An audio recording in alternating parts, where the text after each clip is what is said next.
Hey everyone, welcome back to The Journey We Take. I am Janelli, your host, and can you believe it that we are already standing in the new year together? It's finally 2026 and the calendar has turned. The noise of the holidays has finally quieted, and there's this strange in between energy that I feel like always follows. It's like not quite a beginning, not quite an ending. It's just this space.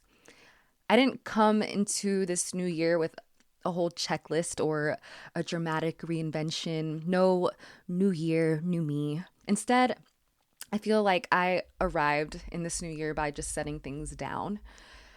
Because before we ask ourselves what we want to build and become or what we want to invite in to our lives, I think it's important to ask basically what we're done carrying, what we no longer have the space to take with us to become who we want to become and to build what we want to build. So, this episode isn't about resolutions as your typical New Year episode might be. It's more about release and about just noticing what drains us, what might ask too much of us, and just what no longer really fits our our goals. And so I think that by choosing not to drag those certain things, people, circumstances into another year, out of habit is the way we get there. So today, I just wanted to share what I'm not personally carrying into 2026, and maybe you guys can relate. Just like any kind of pressure, any guilt, these old stories that we tell ourselves, any kind of unfinished weight. Yeah, just letting it all go. And if you're feeling heavy as this year begins, I just hope that this episode reminds you that you're allowed to start this year lighter. You don't have to take it all with you. So, one of the first things I'm leaving behind, and maybe again you can relate to this too, is just the pressure to perform our lives, especially at the start of a new year. There's like this unspoken but constant expectation that once January arrives, we're supposed to flip a switch, right? Suddenly we should be motivated, inspired, and disciplined, and just totally clear on our direction, as if the new year is some kind of stage and we're expected to show up with proof, like proof that we grew and that we're healed and that we did something impressive maybe with our time that we were given. But that kind of pressure is exhausting, honestly, and it just turns growth into a performance. As I reflect on, this, and I see it that way, and I think that it makes us feel like if our progress isn't visible or measurable, or maybe like not worthy of being shared, then it somehow doesn't count. Like, like the quiet seasons don't matter, but that's not true. Like the rest is not a failure, and pausing does not mean falling behind. But yeah, this past year reminded me, and maybe it reminded you too, that the real growth often happens where no one is watching. And I previously talked about that on a few episodes ago. So I don't know which one that was, but if you guys listen to all the episodes, you might figure that out. But anyway, sometimes growth just looks like surviving something you never talked about. It could look like choosing rest instead of pushing through burnout. And maybe sometimes it's just learning how to breathe again after a certain season in your life that took more from you than you were expecting it to. And honestly, guys, none of that needs to be justified. So yeah, I'm just done forcing myself into a version of better that isn't honest. I don't need to be constantly productive. The Capricorn in me definitely thinks I do, but yeah, I don't have to. I don't need to be endlessly positive or perfectly composed to be worthy of moving forward, and neither do any of you guys. So in 2026, I'm just choosing something different and I'm being more conscious of that. And yeah, you're totally welcome to join me in this if you want. I'm just choosing presence over performance and just the truth over polish. And yeah, I want to, I want to choose softness over self punishment. So, yeah, and just familiarize myself with the kind of growth that doesn't have to be announced, and know that it's a lot of the time slow and quiet, and it's just choosing to stay with yourself. And that right there is more than enough. That right there is the real growth. So that's one of the things. And then just a segue into that, I think sometimes when we start letting go of that pressure to perform, something else tends to surface right beneath it. And I feel like it's guilt. And I think we've all felt that before. So, yeah, another thing I'm not bringing with me into this year is guilt. Any kind of guilt for resting, slowing down, or guilt for choosing peace over productivity. And yeah, I have a feeling I'm not alone in that. So, I think that many of us were taught, subtly or directly, that our worth is tied to our output, that being busy means being valuable, that, when we're tired, we should push harder, and that rest is something that we earn only after we've proven that we deserve it. For a long time, I lived that way, and I just would constantly equate exhaustion with effort and effort with worth. If I wasn't constantly doing something, striving, pushing forward, I felt like I was failing. And it's something that I'm still learning. But yeah, I felt like I was falling behind some invisible timeline that exists, and I never consciously agreed to, but somehow still felt bound by. And last year, yeah, I did spend a lot of time choosing peace over productivity as I started to realize this, and just slowing down when everything in me felt like it should be doing more, and just resting even when guilt tried to convince me that I hadn't earned it. I think what 2025 taught me is just honoring your capacity isn't laziness, it's wisdom, it's self-preservation. So yeah, I think that we should listen to our bodies when it asks you to stop or just slow down. And I think that wisdom also that I just mentioned before is just like paying attention, when your mind is feeling overloaded, and just choosing care over appearance, choosing what's sustainable instead of what looks impressive from the outside. So I'm leaving behind the voice that says rest must be earned. I'm leaving behind the habit of apologizing for needing space sometimes. And I'm just letting go of the belief that my value depends on how much I produce. So if you've been carrying guilt for slowing down, for doing a little less than typical, for choosing yourself in certain ways, let this be your permission. Because you're allowed to move slower. You're allowed to protect your energy, and you're allowed to enter this year without proving anything to anyone. So yeah, just consider this your little reminder and your release to do so. As we release guilt, I think we loosen our grip on who we think we should be. It just naturally brings us to something even deeper, the versions of ourselves we're ready to shed. So another thing I'm leaving behind are versions of myself that no longer fit. And I think everybody should do that. And I think this kind of release is meant to happen in cycles and in intentional shedding. It's just like an acknowledgement that who we were did serve a purpose, but it doesn't have to come with us forever. It doesn't have to follow us around like a shadow. It's especially fitting, I feel like, when I think about the energy of last year. I was reading that 2025 was the year of the snake, and that alone is just a symbol of shedding skin and transformation, survival, and just rebirth. And honestly, that's exactly what it felt like. Just slow, internal, sometimes uncomfortable.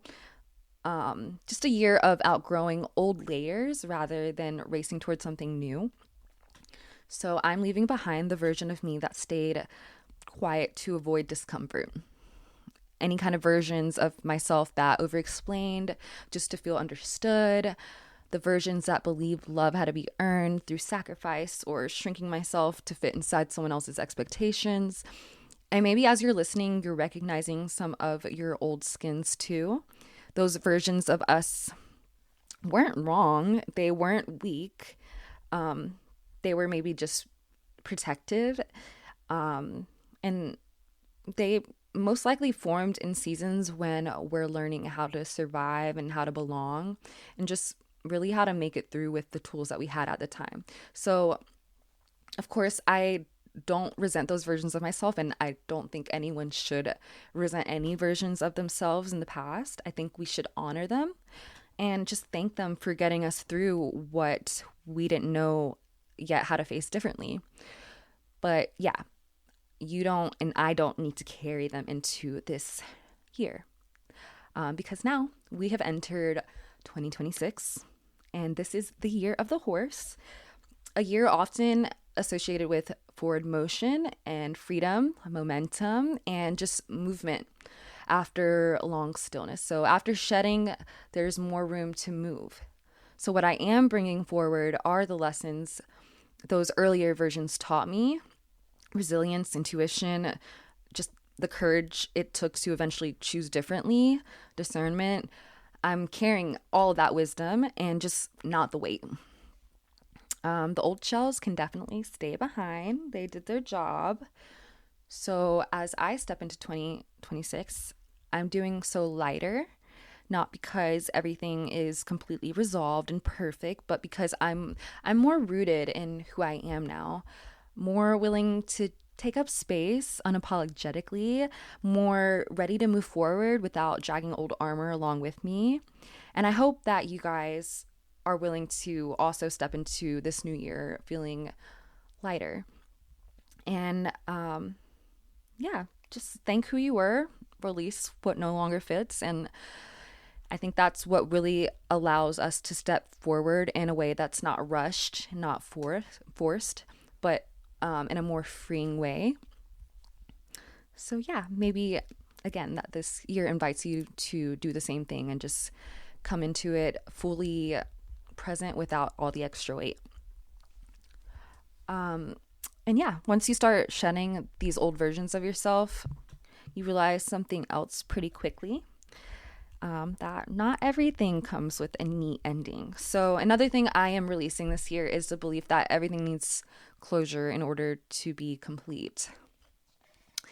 And what I mean by that is that, sometimes some conversations that you wish would happen, they don't happen. And some apologies that you wish you would have gotten, they're never really offered.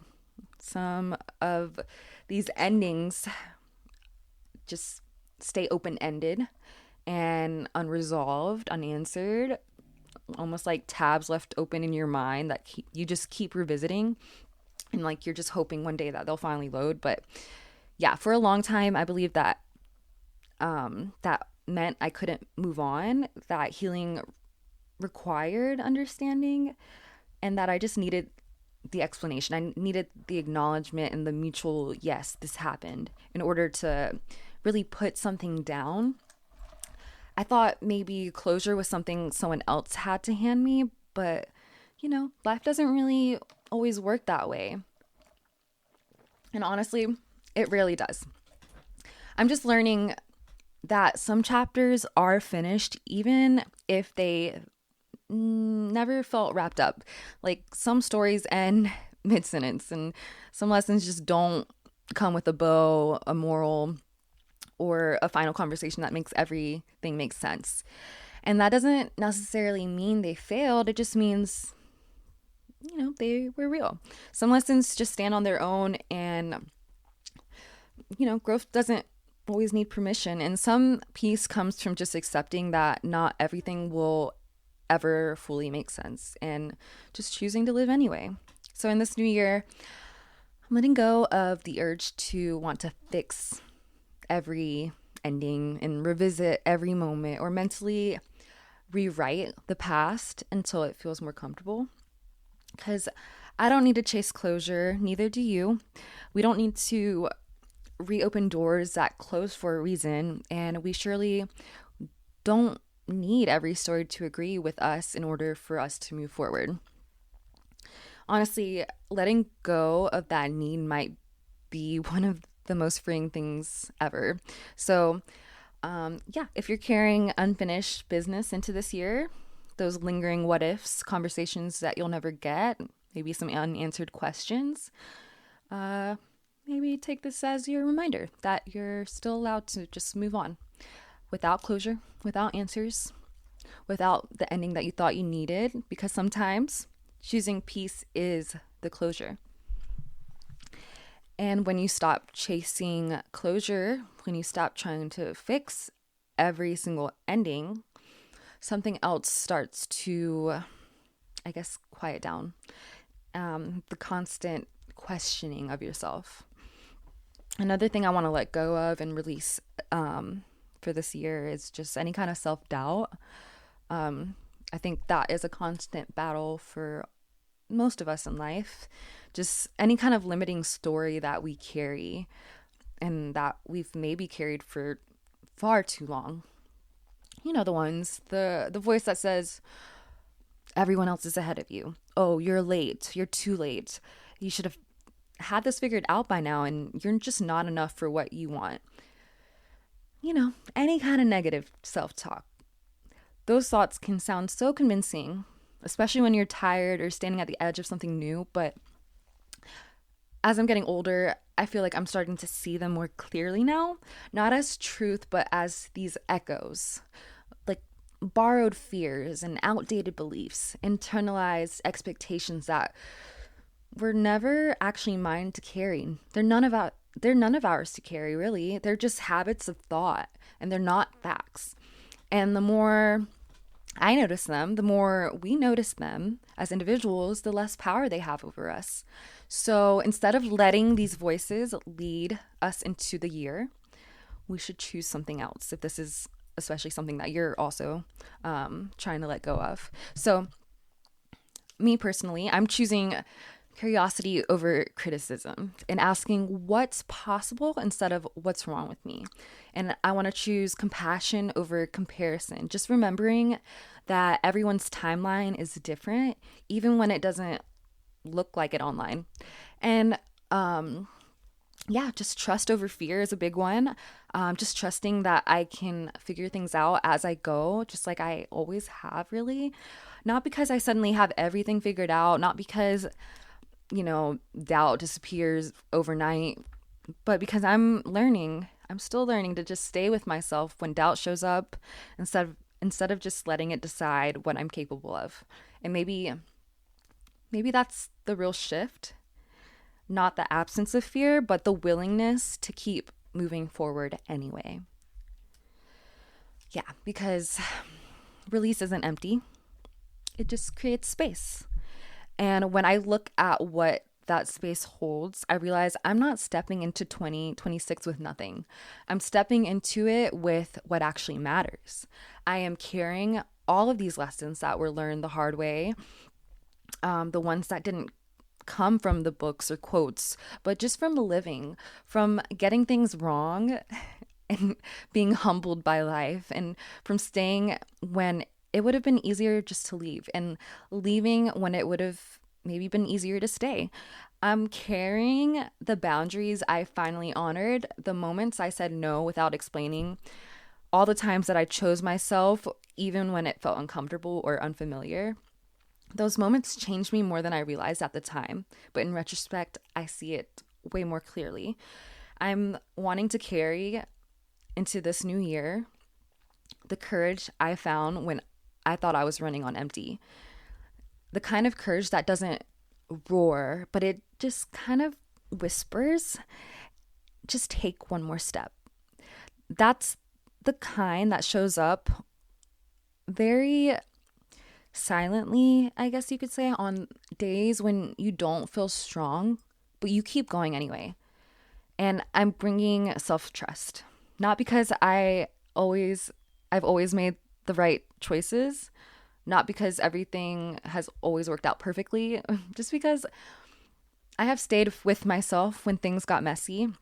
I listened when some things felt off. I adjusted when I needed to. I didn't abandon myself in the middle of becoming, because that's what we all are are doing. We're becoming, we're stepping into the people that we are, that we always have been. I think it just takes a little excavating and digging into yourself to really find who you always have been, if that makes any sense. But yeah, all that matters. And so with all that, I'm also bringing hope.